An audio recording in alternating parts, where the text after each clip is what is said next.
Tim Gallaudet's extensive 32-year career in the U.S. Navy centered on oceanography and environmental science, a specialized field critical to naval operations.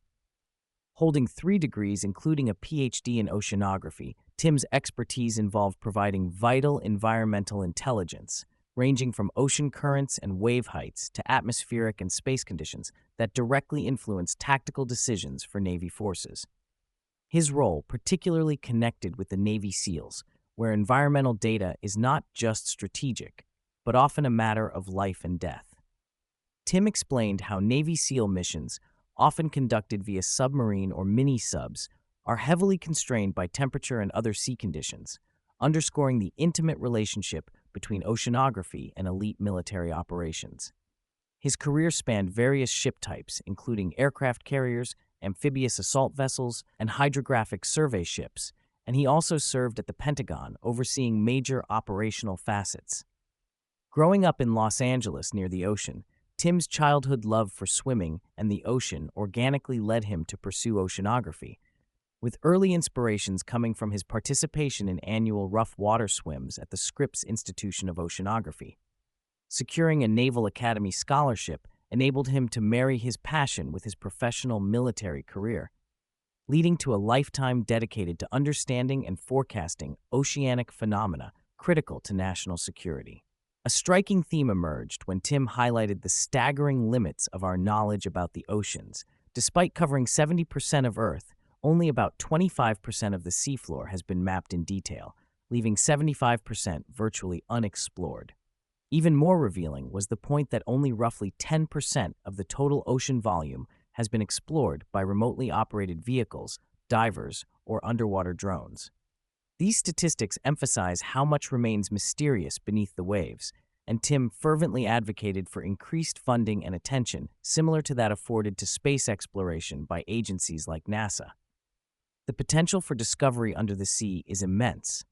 Echoing this, he recounted ongoing ocean exploration programs, including those led by the National Oceanic and Atmospheric Administration, NOAA, and explorers like Bob Ballard, famed for discovering the Titanic wreck. The expeditions to historically significant and deep ocean trenches, such as Iron Bottom Sound, combine scientific mapping with historical research, peeling back layers of human and natural history hidden beneath the surface. Despite technological advances, ocean exploration remains fraught with challenges that exceed the complexities of space missions, revealing that the ocean represents a frontier as alien and underexplored as any cosmic body. Tim shared firsthand accounts of sailing aboard nuclear-powered submarines, including the Ohio-class ballistic missile subs and Los Angeles-class attack submarines, as part of training cruises.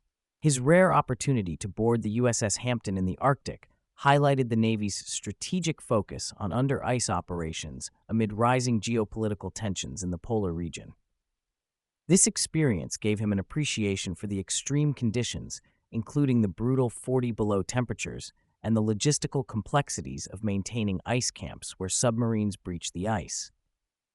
He discussed the intense training exercises conducted alongside Allied submarines, including those from the British Navy, centered around sonar tactics and under-ice maneuvering designed to maintain supremacy in an increasingly contested Arctic environment. Tim also elaborated on the formidable nuclear deterrence role of ballistic missile submarines, boomers, each capable of carrying up to 50 nuclear warheads, a sobering reminder of the strategic weight carried beneath the sea. The differentiation between attack subs, which focus on torpedoes and close combat roles, and ballistic missile subs geared for nuclear deployment, illuminated the breadth and layered complexity of naval undersea warfare. The podcast delved into covert Cold War operations involving submarines tapping undersea communication cables in relatively shallow waters, carried out by divers launched from submerged vessels. While these missions were risky and took divers into depths up to 200 feet, they were crucial for intelligence gathering.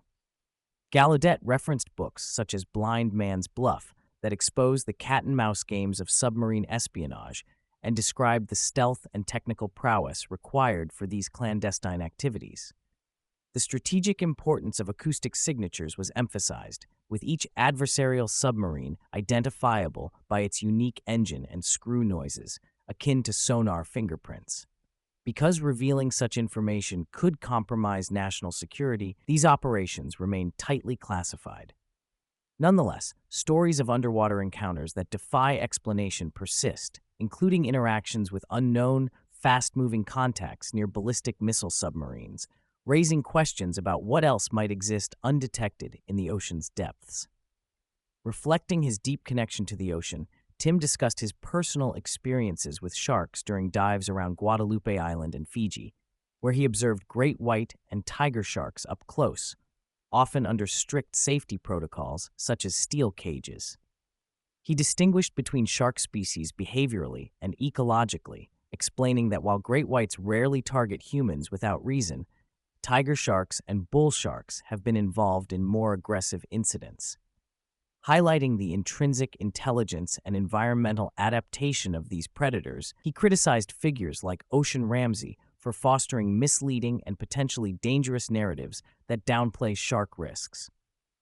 The podcast also touched on environmental issues including rip current fatalities, the growing presence of sharks near Florida's coast, and the complex socioeconomic challenges faced by fishing communities, including the dark underbelly around quota systems and addiction among deckhands. This conversation intertwined marine biology with human factors, revealing how ecological and social dynamics converge in coastal regions. Tim candidly described first-hand exposure to numerous unidentified aerial phenomena, UAP events, witnessed by naval aviators and ship crews, highlighting how these sightings have been long-standing, yet often unreported due to stigma. Stories from aircrew aboard aircraft carriers described metallic, spherical objects exhibiting flight capabilities far beyond current known technology, moving silently without visible propulsion and often accelerating instantly out of sight. These incidents have repeatedly disrupted fleet operations, sometimes causing near mid-air collisions. Importantly, Tim stressed the Navy's increasing pressure to report and collect such sightings, spurred by congressional oversight. He recounted the bridge crew's experience aboard the USS Omaha as they observed a UAP splash into the ocean, introducing the concept that splash in Navy parlance signifies a craft or object deliberately entering the water. These disclosures come from credible active-duty military personnel risking career repercussions, and Tim positioned himself as a supportive advocate, partly because of his standing as a retired admiral, working to give voice and visibility to this phenomenon within official military contexts.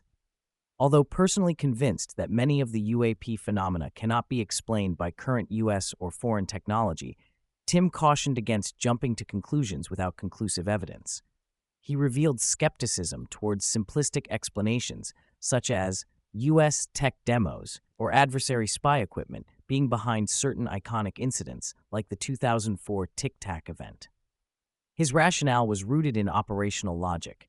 If such advanced technologies existed, they would have been deployed in active combat zones like Iraq or Afghanistan to save lives. Tim described the barriers he faced in accessing classified programs directly, noting that even as an admiral and NOAA undersecretary, he was never formally read in to the most sensitive undersea or UAP-related intelligence programs. This scarcity of access underscores the cloak of secrecy enveloping these phenomena and points to a compartmentalized information environment where whistleblowers, investigative journalists, and military insiders each hold fragments of a larger puzzle that remains unresolved publicly. Transitioning to contemporary technological developments, Tim explained his current role as a consultant and innovator in the ocean tech sector, particularly with autonomous underwater vehicles, or gliders. These drones employ buoyancy-driven propulsion and advanced sensors to survey vast ocean areas over prolonged periods, feeding data essential for naval warfare, meteorology, and scientific research. Tim recounted the notable 2016 incident when China seized a U.S. Navy ocean drone in disputed waters, an event that illustrated both the geopolitical stakes and technological spanning powers in ocean surveillance. He described emerging undersea habitat projects being developed for tourism and research, and discussed Victor Vescovo's record-breaking deep-sea dives to ocean trenches, emphasizing the progress and challenges in deep ocean exploration. The confluence of high-tech autonomous platforms, remote sensing, and undersea operational capabilities presents a potent future pathway for expanding human presence beneath the waves, with significant overlaps in security applications and scientific discovery.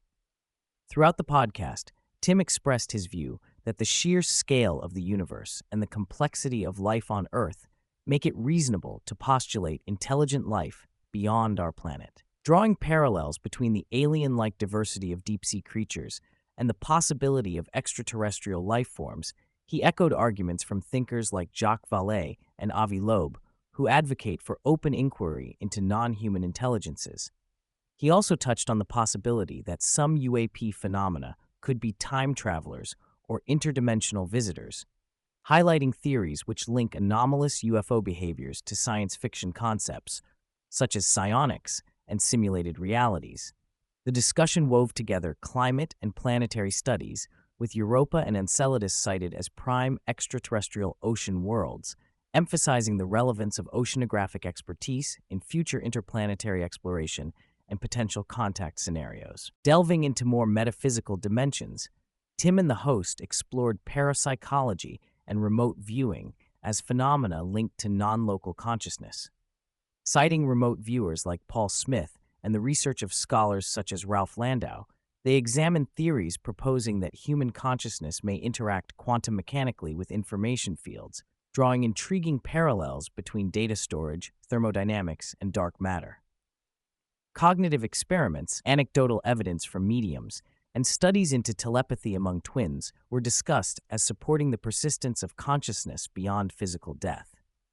The podcast also considered plant and animal sensitivities, like dogs' seismic awareness or plants' reactions to music, as reflections of broad bioenergetic interactions within the Earth system, challenging prevailing scientific assumptions about perception and reality. Tim shared insights from collaborations with NASA physicist Friedman Freud and engineer Christopher Dunn about natural electromagnetic phenomena preceding earthquakes, such as earthquake lights generated by stressed igneous rocks. This phenomenon, he suggested, is often misidentified as UFO activity, but has a physical basis with potential implications for earthquake prediction, a field that has seen frustrating resistance from traditional seismologists. Connected to this were discussions on the enigmatic sophistication of ancient Egyptian granite carvings and the possibility that the Great Pyramid functioned as a giant solid-state electrical device harvesting subterranean currents. Such hypotheses challenge orthodox archaeology and propose that advanced or lost technologies may have flourished far earlier than mainstream history acknowledges, dovetailing with wider questions about lost civilizations and the origins of human technological development.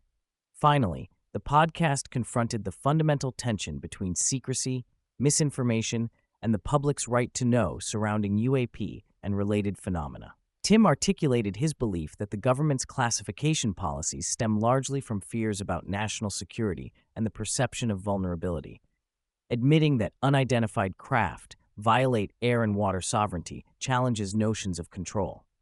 He spoke about whistleblower protection laws struggling to keep pace with the realities facing individuals who come forward with sensitive information.